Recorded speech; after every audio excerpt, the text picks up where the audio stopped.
Grades 4, 3, 2, and 1. From your most common, run-of-the-mill sorcerer to your more promising, talented ones, Jujutsu Society is constructed of humanity's most remarkable and unremarkable talents available. Though some stand above this numerical grading system, those of special grade, a handful of sorcerers who are comparable only to their peers of similar title. However, even amongst these few, a single sorcerer has to claim the title of strongest in the world. That man is Satoru Gojo, a human born of Converging Infinities.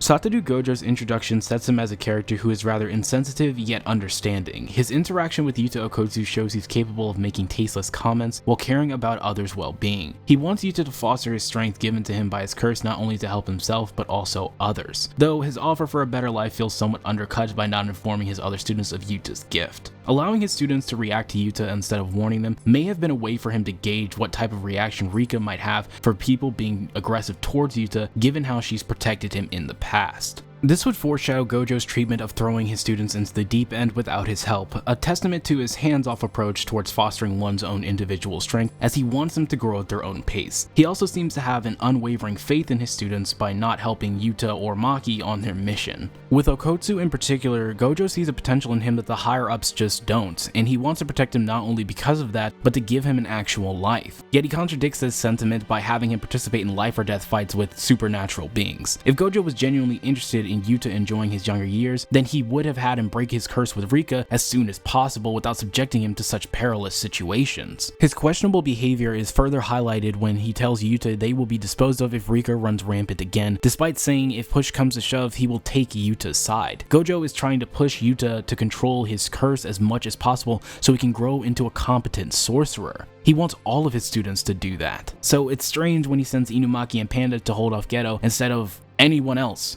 It may seem irresponsible on the surface, but it's quite the opposite. Thanks to the amount of cursed spirits Geto had released in both Kyoto and Tokyo, to minimize civilian deaths, Gojo needed to stay behind. He knows Geto wouldn't outright kill young sorcerers who embody the world he wants to see come to fruition, and it's likely any injury suffered on their part would push Yuta to greater heights. He trusts both of them in equal measure. Gojo pays his trust forward by sparing Geto's family and being the last person his friend ever sees, presumably giving him some words of respect before killing him.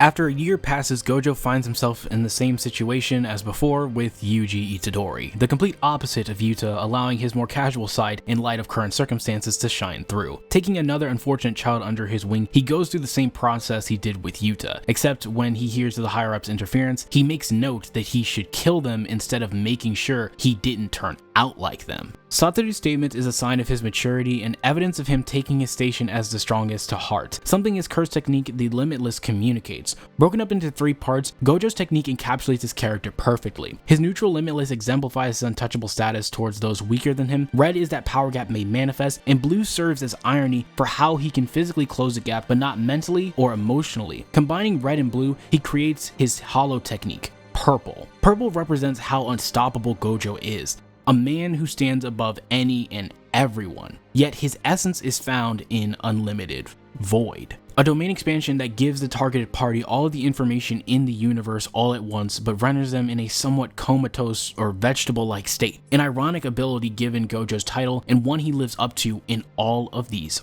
arcs.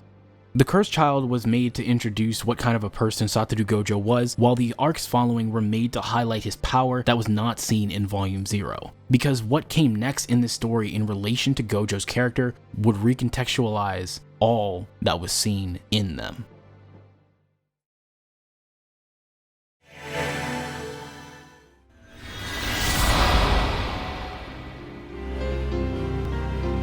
Hidden Inventory is the arc where Gojo becomes who he was meant to be. Alongside his best friend Geto, they consider themselves the strongest there is at this current point in time. Bravado of this magnitude is well communicated because of the important mission they are given in delivering the star plasma vessel Riko Omanai to Tengen. Riko being the important piece that she is within this world, several assassins are sent after her who end up failing due in large part to the strongest underclassmen Jujutsu High has ever seen. These fights demonstrate that Satoru and Geto are not just talking, if being tasked tasked with maintaining Tengen's condition didn't imply that already. Strength like theirs feels almost unfair. For all intents and purposes, it's like two children playing in a big sandbox. Satoru wears this sign on his back the most because he's mastered only two pieces of his technique, blue and the neutral limitless, illustrating that this mission or any prior could not provide a threat large enough for him to need anything greater, at least not until he met Toji Fushiguro. Having encountered each other only once in the past, Toji knew full well what kind of a beast he was dealing with, and saying that he takes full advantage of Gojo's cockiness. The inverted spear of heaven acts as any sorcerer's kryptonite, but for Satoru that notion becomes far too literal. The limitless becomes nothing but air to its presence, giving Satoru a taste of how his opponents have felt fighting him all this time. The ultimate weapon bypasses the ultimate shield. The greatest anomaly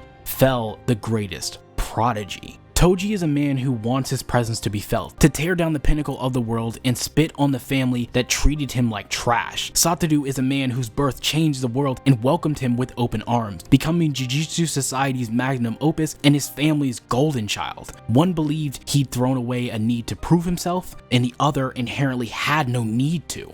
But something begged for more in both of them. For Toji, a name. For Satoru, mastery of his technique. Their contrast was someone who seemingly plateaued, and the other was waiting to be pushed further, beyond.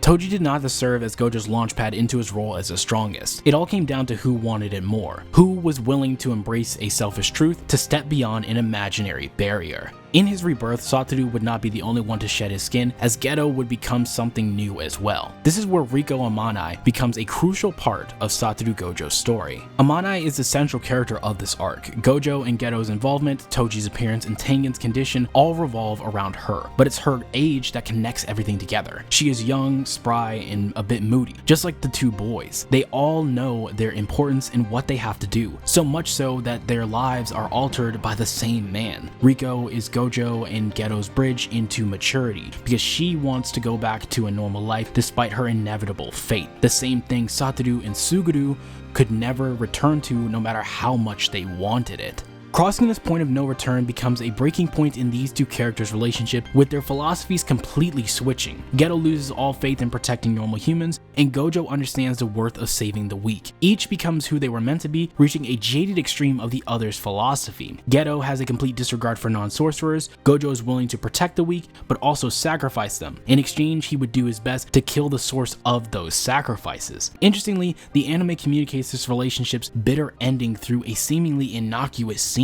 Despite his proper shooting form, Geto's shot misses, whilst Gojo's shot goes in despite his terrible form. Hidden Inventory is the arc that made Gojo into the character seen in the story proper. From childish upstart to morally complex adult, his only friend in Suguru walked a path beyond his reach, leaving him behind to shoulder his strongest title in isolation, recontextualizing their meeting years later with the appearance of Yuta Okotsu. Even though everything had changed between them, the respect they had remained constant. Satoru braves a road that leads to his friend's death, at his own hand no less, taking in the son of the man who almost killed him, and worst of all, carries the weight of the entire world on his shoulders. Satoru Gojo is alone, and that's when he's at his best.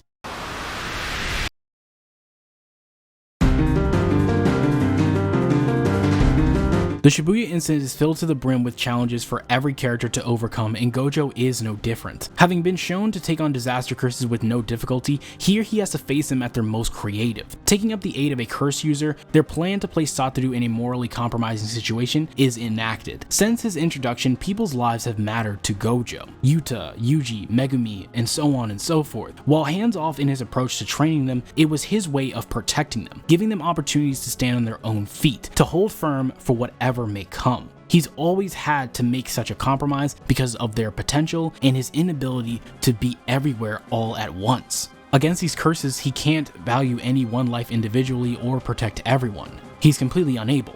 Instead, he bides his time, trying to deduce how to approach the situation with the least amount of casualties possible. Satoru gives up any outcome where he saves everyone, which feels strange given how his character has been built up to be an unparalleled combatant in high-stakes situations, so this shouldn't be anything to worry about, thus begging the question of what is stopping him from just killing all the cursed spirits upon first meeting. It's a question answered by his adoption of Geto's philosophy and status as the strongest.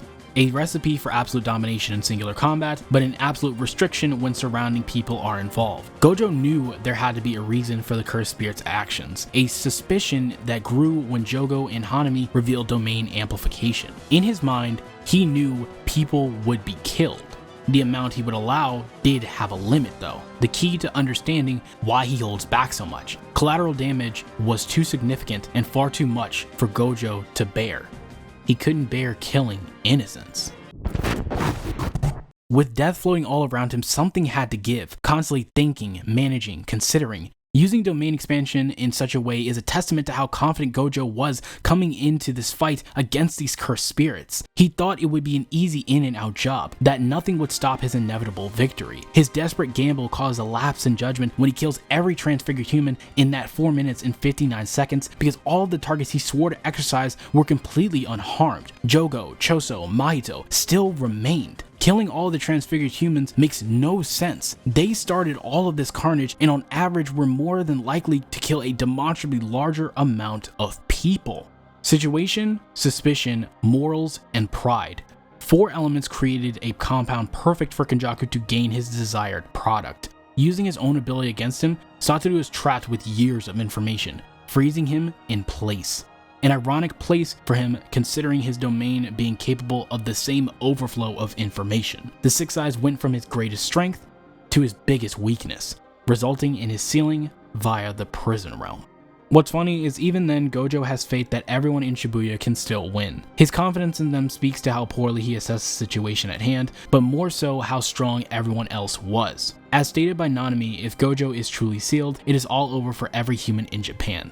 He is correct in saying this because it not only results in his death, but Kugasaki's, Naobito's, and thousands of people because Satoru no longer existed as a piece on the sorcerer's chessboard. With a king's fall, his kingdom falls suit.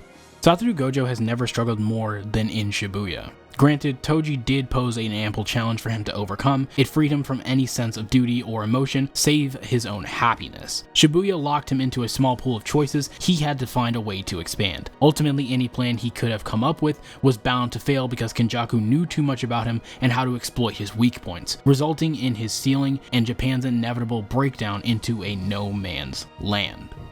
Gojo has failed, but Gojo would stand up again.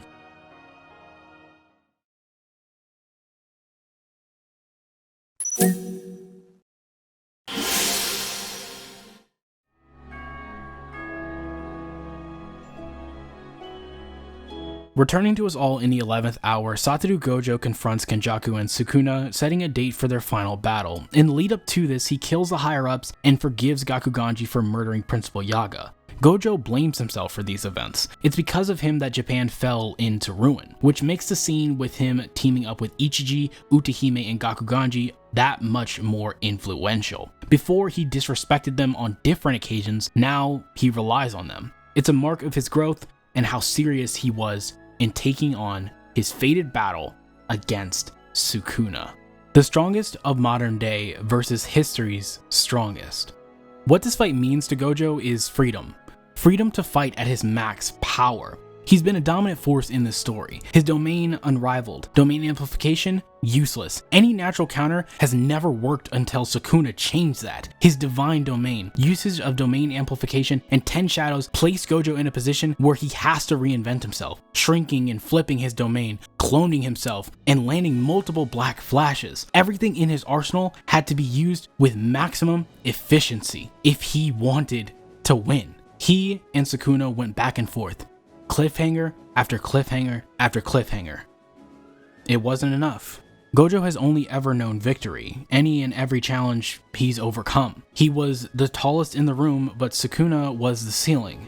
Someone he could touch with his hands, not surpass. His story has been leading to this point for a long time. He became the strongest, but what did that get him? His mentor, friends, students, and every innocent he was supposed to protect were lost. He gained nothing from strength except isolation he could never lose feeling of.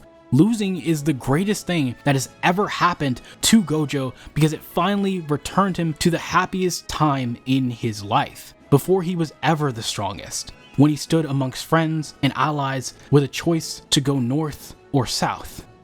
Two opposing poles. Leading back to Geto's question, was he Satoru Gojo because he was the strongest, or was he the strongest because he was Satoru Gojo? The fact he doesn't die with any regrets ignores both of these because he wasn't the strongest. He pushed himself to his limit and pulled up a generation of sorcerers that he could believe in. To me, at the very least, that is his final Hollow Purple. The last time he converged 2 Infinities.